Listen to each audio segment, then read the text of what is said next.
Hello नमस्कार जय Jagannath.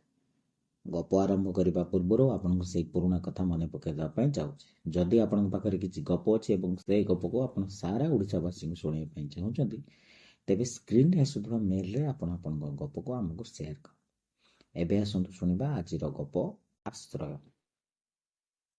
Ranpur पंचदोल melon पड़िया पाखरे पवित्र पुष्कर ता कूल फुटी दुई संज नादी कई जेपरी अदूरर मणिनाग ठाकुराणी उद्देश्य भेटी देउथिले।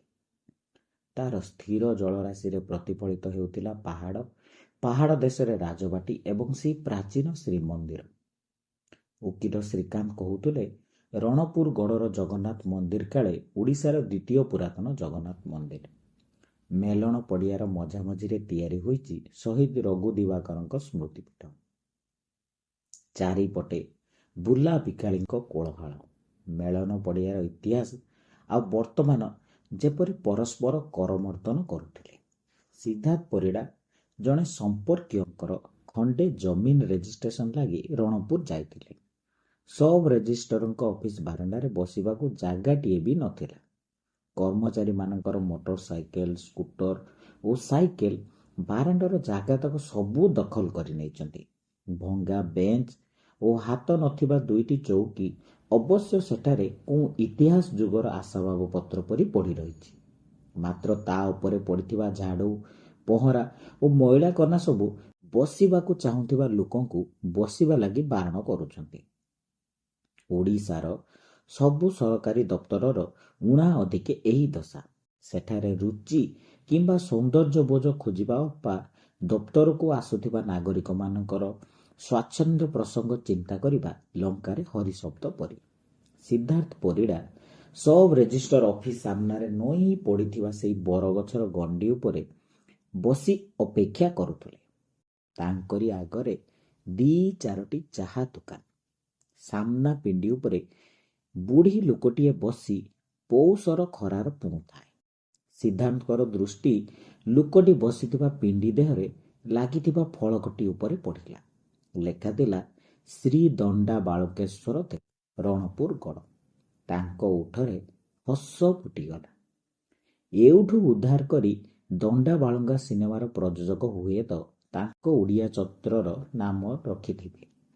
से आखपाखकू नजर पकईले। चारिपटे शताधिक पिंडी सबुथिरे जणे जणे देवतांकर नाम लेखा थिले। आगुरु अन्य कोठी से ए प्रकार दृश्य देखि नथिबारु उकिलंकर सहयोगी दिव्यलोचन को पचारिले। से कहिले एसबु विमान रखिबा लागि तैयारी होइतिबा मंडप। पंचदोल बेलकू पाख पाख गाँरु 100 रु ऊर्ध्व देवता विमान रे बसी एठाकू आसंती। समस्ते तांको नाम लेखाथिबा पिंडी उपरे विराजित हुअंती। सिद्धांत को ए कथाटा बड़ व्यवस्थित लागिला।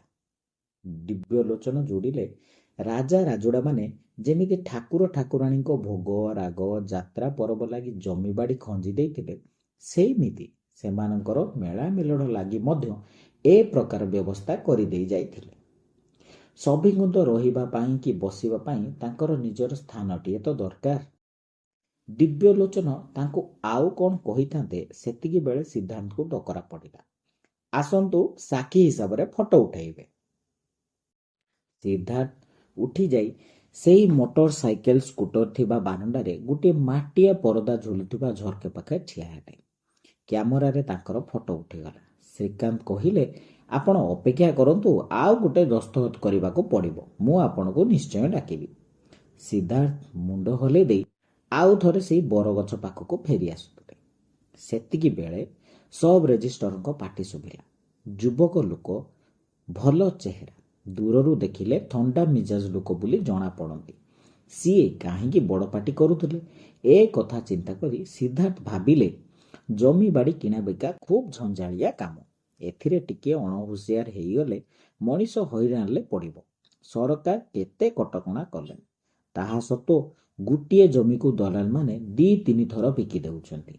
कोउठी परिवार लोकंग भितरे मनर अमेल लागी प्रयोजन बेले मध्य संपर्कीय माने जमी बिक्री करि पारु ना। पड़ी पड़ी से जमी जबरदखलकारी हाथ को चली जाउछि। सेथि पई लोके कहंती संपत्ति जोउठी विपत्ति सेठी। 3 दिन तले ଟେଲିଭିଜନରେ ଦେଖିଥିବା ଦୃଶ୍ୟଟି ତାଙ୍କର ମନେ ପଡ଼ିଗଲା। ବହୁ ନଣନ୍ଦ ଭିତରେ କଳି ଯୋଗୁଁ ଜଣେ ବୁଢ଼ୀ ଲୋକଙ୍କର ଶବ ପୁରା ଗୋଟିଏ ଦିନ ସେମିତି ବାସି ମଡ଼ା ହୋଇ ପଡ଼ି ରହିଲା। କେହି ସଂସ୍କାର ପାଇଁ ନେଲେ ନାହିଁ। ଗଞ୍ଜାମ ଜିଲ୍ଲା ଧରାକୋଟା ସାନ ଶାସନ ଗାଁର ଏ ଘଟଣା ଥିଲା। ବୁଢ଼ୀଙ୍କର ସ୍ୱାମୀ ଓ 2 ପୁଅ ମରି ଯାଇଥିଲେ। ବୋହୂ ଓ ତାଙ୍କ ଝିଅଙ୍କ ମଧ୍ୟରେ ପଡ଼ୁନଥିଲା। ବୁଢ଼ୀଙ୍କ ନାମରେ ବ୍ୟାଙ୍କରେ ଥିବା କିଛି ଟଙ୍କା ପାଇବା ଲାଗି ତାଙ୍କ ଶବକୁ ପକେଇ ରଖି ଏମାନେ କଳି କରିଥିଲେ। ଘଟଣାଟା ସମ୍ପୂର୍ଣ୍ଣ ଶୁଣିବା ଲାଗି ସିଦ୍ଧାର୍ଥ ଆଉ ଅପେକ୍ଷା କରିପାରି ନଥିଲେ। ସେଠୁ ଉଠି ଚାଲି ଯାଇଥିଲେ ପଦାକୁ। ସବ୍ ରେଜିଷ୍ଟ୍ରାରଙ୍କ ପାଟି ଶୁଣି ସିଦ୍ଧାର୍ଥ ପଡ଼ିଲା ଓକିଲ ଶ୍ରୀକାନ୍ତଙ୍କୁ ପଚାରିଲେ, କ'ଣ ହେଲା କି? ଶ୍ରୀକାନ୍ତ କହିଲେ, ବୁଢ଼ୀଟିଏ ତା ଘର ଜମି କବଲା କରିବାକୁ ଆସିଛି। ତାକୁ ସାଙ୍ଗରେ ଆସିଥିବା ଲୋକେ ବାଟ ସାରା ତାକୁ କହି କହି ଆସିଥିଲେ। ହାକିମ ପଚାରିଲେ, କହିବୁ 15 ଲକ୍ଷ ଟଙ୍କା ନେଇ ଜମି ଘର କବଲା କରୁଛୁ।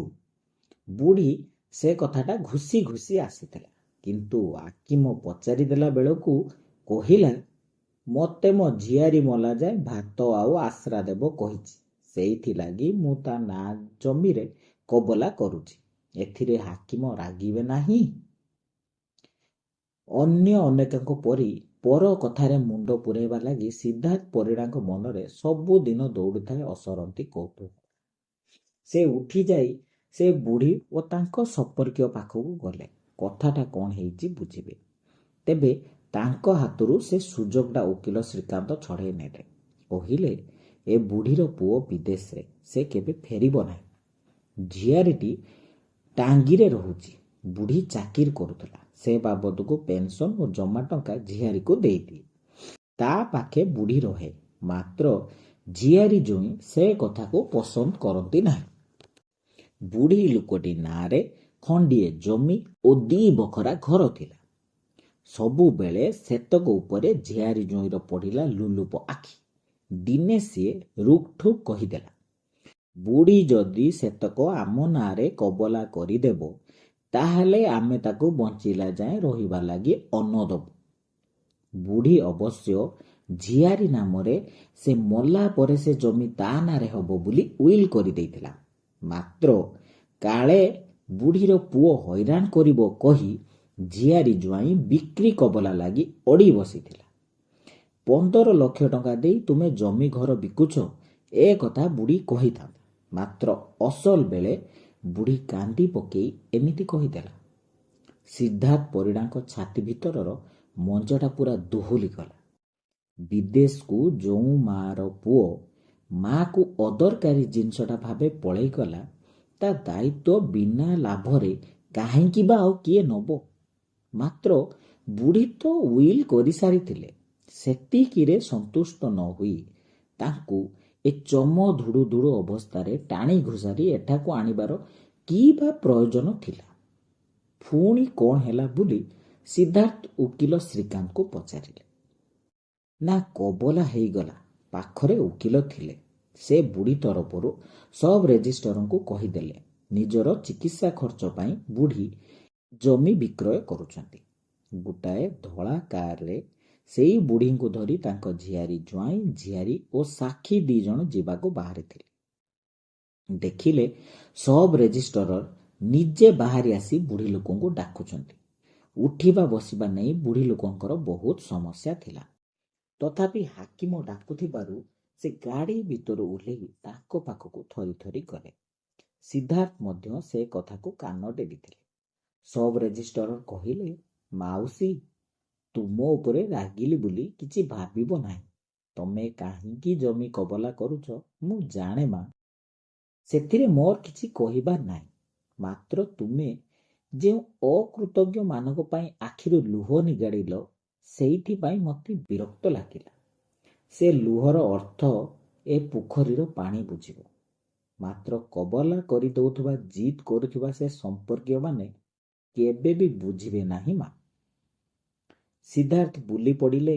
ଆଉ ଥରେ ଚାହିଁଲେ ମନ୍ଦିର ଓ ପିଣ୍ଡିଓଡ଼କୁ ମା। ରଣପୁର ରାଜାଙ୍କ ପରି ଶାସକମାନେ ମଣିଷର ଚେହେରା ଭଲ ଭାବରେ ବୁଝିଥିଲେ।